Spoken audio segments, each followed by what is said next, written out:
Sindh Adabi board जामशोरे जे chairman तरफा 13, 14 ऐं 15 February ते 3 प्रोग्राम कराइण ऐं शानदार किताबी मेलो लॻाइण जो ऐलान कयो वियो आहे। सिंधी अदबी बोर्ड जे चेयरमैन मखदूम सईदुज़्ज़मा आतिफ बोर्ड जे प्रोग्राम ऑर्गेनाइजिंग कमेटी सां गॾजाणी कई आहे।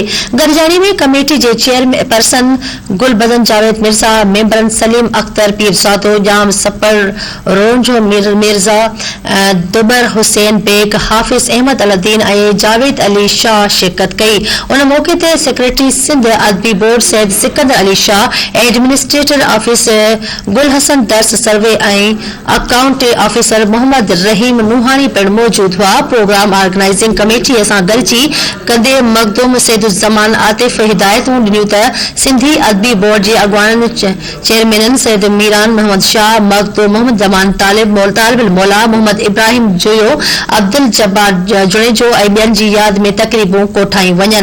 हुन जो त अॻूणनि चेयरमैननि जे ख़िदमतुनि एवज़ खेनि भेटा पेश करण फरवरी महीने जी 13, 14 ऐं 15 तारीख़ ते 3 ॾींहनि जूं तक़रीबूं मुनक़िद कयूं वञनि।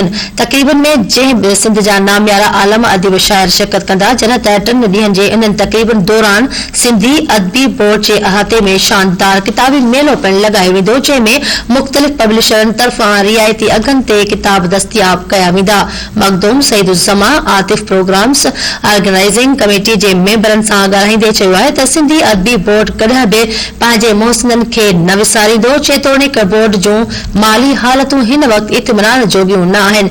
बोर्ड जे ग्रांट वधाइण जे सिलसिले में सिंध हुकूमत सां लिख पढ़ जारी आहे। हुन जो त प्रोग्रामनि दौरान कोरोना वायरस जे पेश नज़र SOPs जो ख़ासि ख़्यालु रखियो वञे।